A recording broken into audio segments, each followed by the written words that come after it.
be a little loud also. Good afternoon, everyone. Join us as we are live with Dr. Vijay Kumar, Associate Consultant Gastroenterology and Hepatology at Sakra World Hospital. So, folks, any idea what's special about today? Well, it is World Liver Day, and we have with us Dr. Vijay Kumar here to shed some light on the importance of liver and the significance of observing this day. Welcome, Doctor. Thank you, Rupali, for such a nice introduction. I welcome all viewers from the Department of Gastroenterology and Hepatology. I wish them all a happy World Liver Day. Yes. So, April 19th every year is celebrated as World Liver Day. This is to create awareness among the general public about the liver diseases and how we should tackle them. So today is April 19th. So again, I welcome all viewers for this talk. So folks, what's interesting about today's session is the topic. Our topic today is liver disease in women and how different it is. So let's head on with a couple of questions. The first question, how are liver disorders different in women when compared to men? Definitely. So liver disorders, definitely all of us have liver. Liver is the largest organ which handles so many things. It's a metabolic mill and everything. So when it comes to disorders which affect the liver, there is slight differences in the gender. So there are specific disorders which will affect only females. Let us say liver disorders in pregnancy, such as hyperemesis gravidarum, intrahepatic cholestasis of pregnancy, HELLP syndrome, then acute fatty liver of pregnancy. These are all unique disorders which will affect during pregnancy. So they are unique to women.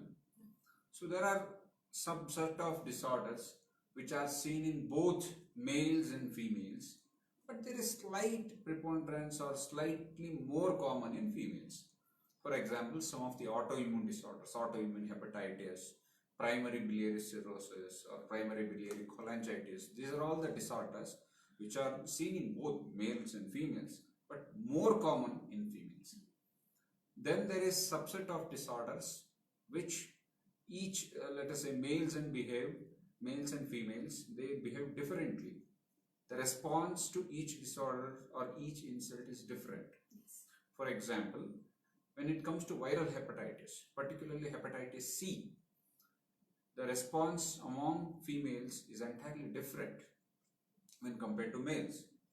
Then alcohol-related disorders, the spectra, the response, and how each body is susceptible and how each one of them respond. So it is different among females and males. So doctor, the next question is alcohol intake in women. Is there any change in that now? Yes. So anyway, liver is something which, alcohol is a big insult for liver. Yes. So when it comes to I like the way you put it across. Yeah, that's what. When it comes to, it's not that males who drink with their liver will be fine and they don't get affected. Nothing of that sort. But over the last few years, I can say a decade or more, there are a lot of studies being done in United Kingdom. Yes. And published in various journals that there is some shift in the trend of alcohol intake among women in the last 10-15 years. Yes. So there is a strong studies where they saw women, they observed women from 2019 to 16. There is a lot of change in the trend.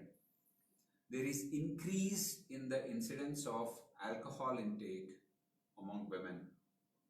The pattern of drinking, like previously they used to have every week once or some binge drinking, there is slight change in the even pattern of drinking, that there is daily consumption of alcohol in the recent times.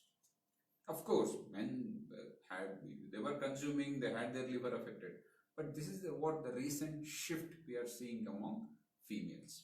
That is because of acculturation, and people are coming out now. There are a lot of working women, there are a lot of stress. People, initially 20 years ago, people thought it's only males who work outside, only males had stress, they had to cope up everything. But the scenario is little changed now. Most of them are working women, they're coming out for work, they had to handle a lot of stress. So other than the work stress, it's also the family stress. So there are a lot of factors which led to this change or shift in the trend of alcohol intake in women. Of course, in the last decade, definitely there is a rise in this trend. Yes. Then why women are more susceptible for alcohol-related liver injury? So, of course, in the previous, this thing, let us say 10 years ago or 15, if you just go through any hepatology text, when it comes to the threshold of alcohol where, this affects liver, this causes alcohol-related liver issues, this causes cirrhosis, there were different thresholds given. Yes. But we didn't have any solid evidence or enough research to say that, yeah, they are more susceptible, they are less susceptible. But over time, there are a lot of studies done which shows that women are more susceptible. There are few biological reasons for that. Absolutely. Yes. Overall, when it comes to total body water, the total body water is little less in females. So whatever the amount of alcohol they consume, the amount of alcohol in the blood levels of alcohol will be little higher for the same amount consumed when compared to the males.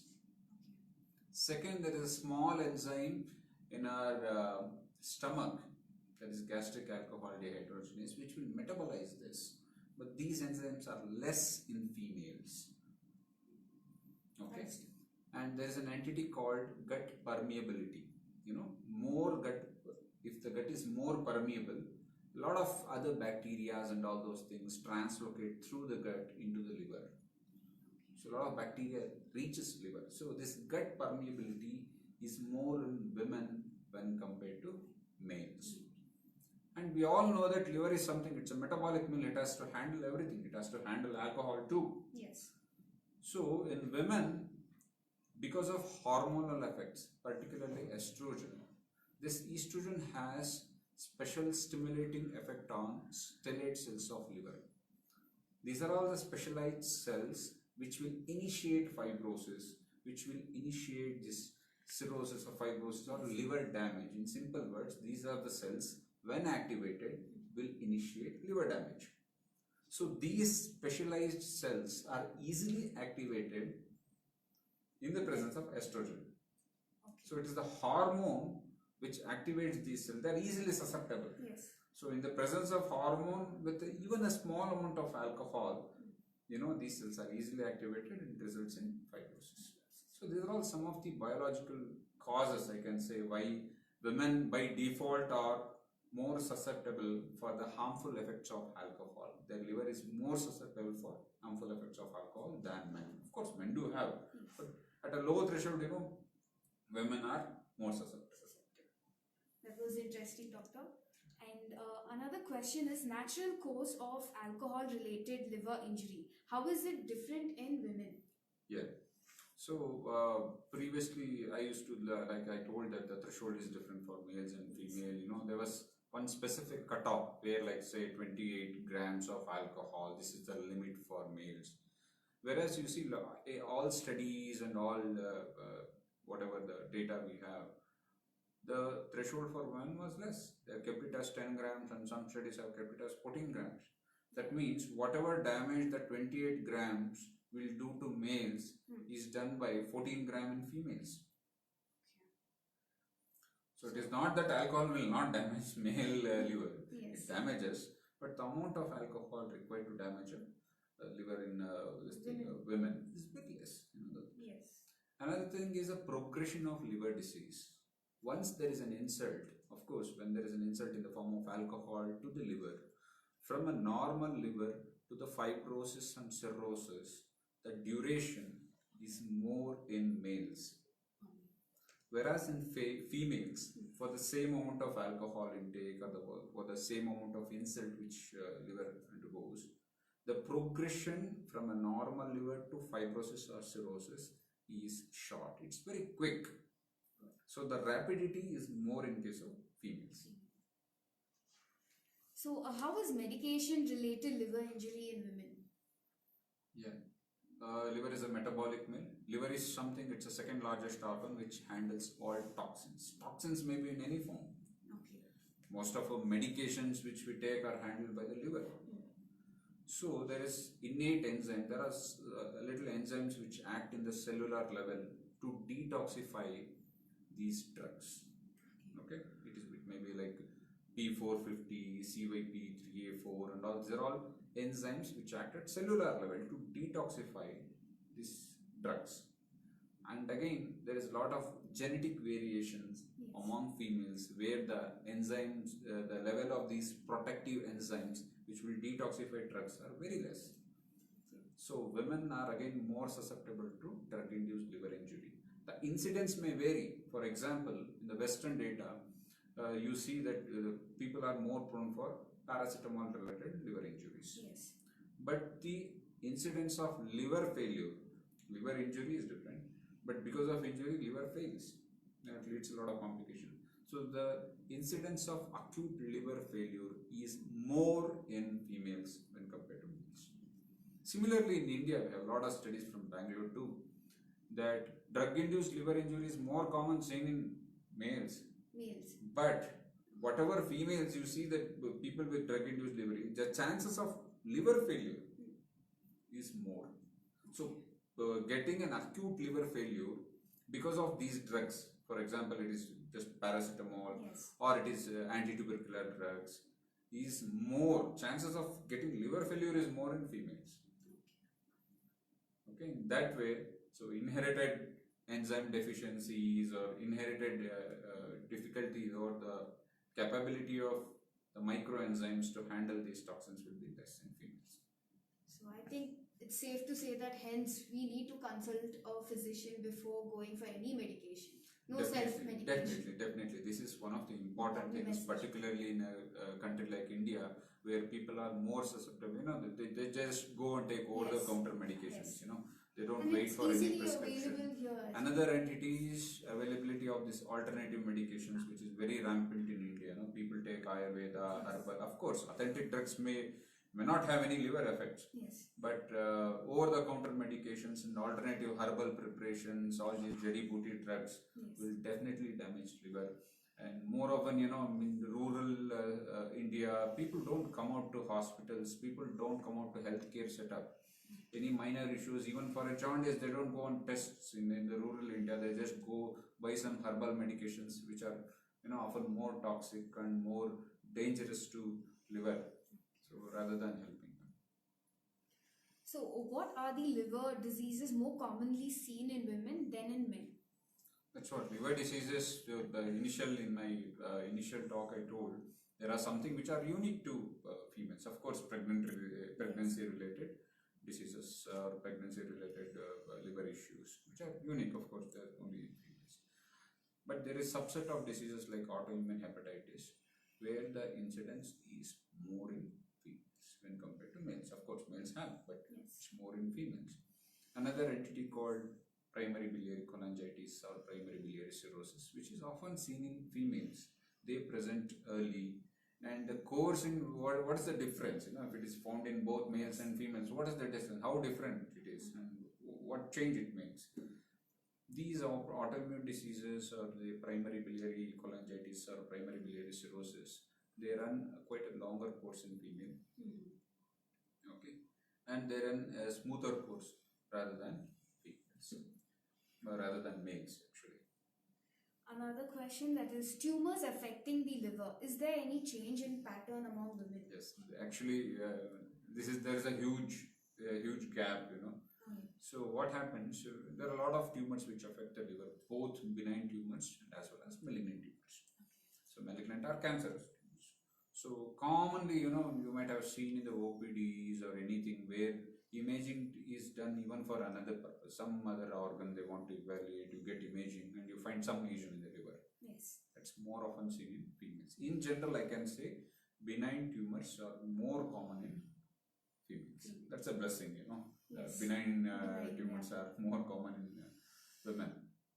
So commonly what benign tumors we see is a hemangioma, you know, just a vascular malformation like thing, which is often seen in most of us ultrasound and CT scan hemangiomas. Sometimes we just see simple small cysts in the liver. They are known as benign simple cysts. Okay, simple cysts of liver, which is also more common in females. Other tumors like focal nodular hyperplasia, adenomas of the liver, they are also common in women. There's something called biliary malformations, biliary malformations and malignancies related to this. So particularly all these things, they're grouped. I can say all the benign entities belong to Yes. women. But whereas hepatocellular carcinoma, which is a malignant tumor in the liver, is more common in males. So what is the take-home message? The moment somebody gets all these things through a ultrasound or any imaging that there is SOL, so most often it is benign unless proved. Okay. Of course, it depends on the imaging characteristics, the enhancement pattern, the blood test, everything.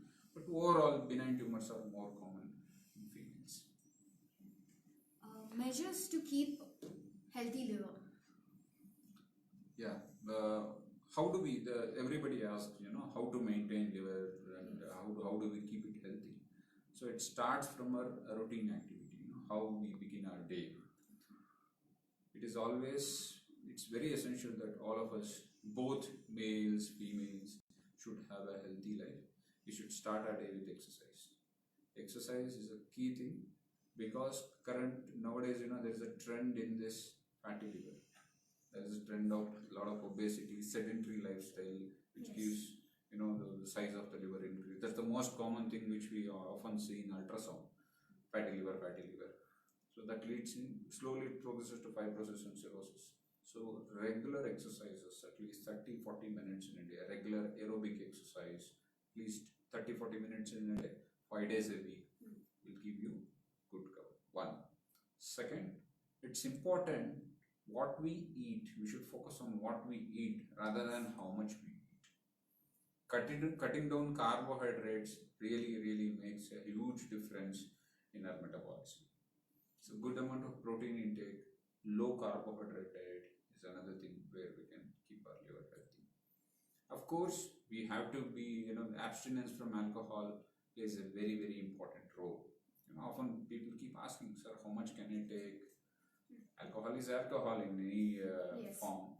So of course the thresholds are defined in a lot of Western data and some of the Indian textbook. This much is safe, 10 gram is safe, 14 gram is safe. But as a hepatologist and gastroenterologist, I would suggest everyone to keep abstain from an alcohol. Because usually it starts with fantasy, then slowly the alcohol abuse, slowly dependence, all this sets in. So it is better to cut down an early thing rather than thinking it beyond when the threshold has reached. Of course, as we were discussing about the alternative medications, herbal medications, etc. This is very important that we should never go or never take this over-the-counter medications on ourselves. The moment somebody has pain, they keep taking paracetamol, and particularly in developing country like India, where it is backed by so many traditional methods of healing things, people often immediately they go to this herbal medications and all those things, which are not authentic most of the times. So these herbal medications have their own side effects on our body. Most often we see in liver, and we call that particular entity as drug-induced liver injury, DILI. So it is essential that we need to avoid taking all these over-the-counter medications or herbal, jadi-booty and all those things. Instead, better consult your doctor, have an open discussion with him or her. So then you can go ahead with, of course, even allopathic medications have side effects, but people with medication, this hepatotoxic medications, we monitor and give. Yes. Okay. Another entity is regarding the viral hepatitis. So this is very rampant. Viral hepatitis, how can we prevent? So we need to have safe practices, particularly IV drug use, which is very common in some parts of India. So there should be curbed all these this thing. We should have safe injection practices. Particularly in rural India, older days, people were not worried about all these things. But with the surge of hepatitis B and C, which are often blood-borne, so these things play a very important role. We should be into this safe injection practices or anything. And whenever possible, all of us should get vaccinated to prevent particularly hepatitis B. So there is a vaccine which can prevent one infection. Definitely, all of it. There should be universal vaccination for this hepatitis B. So these are all some of the important things. Another entity, whenever there are susceptible people, somebody has jaundice, recurrent jaundice, somebody has some problem in the image, liver shows some echo texture, change in echo texture, pain abdomen, or any issues with related to abdomen, liver related, or anything, it is better you should consult your doctor immediately. Get a relevant test done. Then you should act accordingly and immediately. There is no point in it's the end stage, then we jump into it. Okay. So there are some of the small measures where we can keep our liver healthy. One is diet, exercise, and avoid all these over-the-counter medications and drugs. And of course, alcohol. Definitely. Of course, alcohol becomes, that's a topic of debate. People keep asking this, can this be this thing? There are a lot of studies supporting alcohol is good for heart, Yes. alcohol is good for this, alcohol is good for memory, it's something good for blood vessels. Of course, there's a lot of studies which support that this threshold is good for this threshold is good for that. But we should think it as overall that because as a doctor or as a hepatologist, definitely we don't advise anybody to take alcohol. Yes. Because it is difficult to control, particularly in the Indian scenario. Somebody gets a first rank, you can have a party. Somebody fails, you can have a party. So there's no reason for that. So from our side, I would suggest definitely alcohol abstinence is key. Okay, and that gives us a proper mental health. That's also very important. That is the reason when I went through a lot of articles why there is a surge in women taking alcohol. It's because of stress. It's because of work pressure. It's because of peer pressure and some acculturations.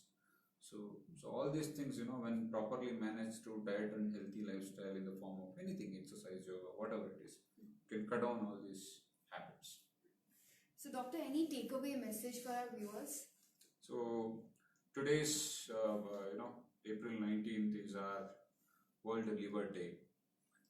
There are only few things which damage liver. All of us should know them. The most common culprit which we often see in our daily life is alcohol. Of course, it is bad for both males as well as females. Today's talk was just to discuss that not only males, because in our society we always have this thing that only males will have damage, only males do that. No, the trend, there is a change in the trend, and it is always essential to maintain healthy liver. And we also know that the reason is not only acculturation, the reason is not only socialization. There is a lot of biological inherited problems which are there in females, whether it is metabolizing the alcohol or eliminating the toxic products. Women are more susceptible. Being more susceptible, yes, this is the right time to change ourselves and march towards a healthy life. Of course, definitely I would suggest everybody to cut down their alcohol. It doesn't mean that males are superhumans, you can tolerate anything and have, no. Definitely it's all responsibility of all of us to have a healthy life. So definitely it can be protected through exercise and good diet. These two things. Thank you, everyone. Thank you, doctor. So folks, with this we conclude today's live session. Stay safe, stay home. Thank you.